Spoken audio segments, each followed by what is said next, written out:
Snapchat account আমার আগে অন্য একটি মোবাইলে ছিল, এখন এটা লগ ইন হচ্ছে না। আপনাদেরকে আমি সব দেখাচ্ছি।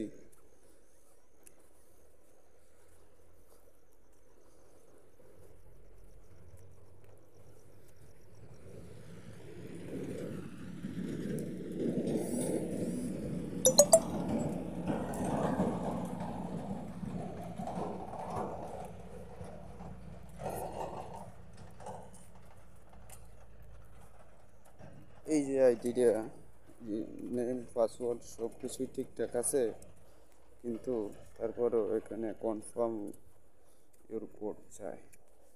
কিসের জন্য, এটা কি আসলে বিষয়টা বুঝতেছি না। যে নামগুলো সেই নামগুলো দিচ্ছি, হচ্ছে না। কি প্রবলেমটা কেউ যদি জানা থাকে তাহলে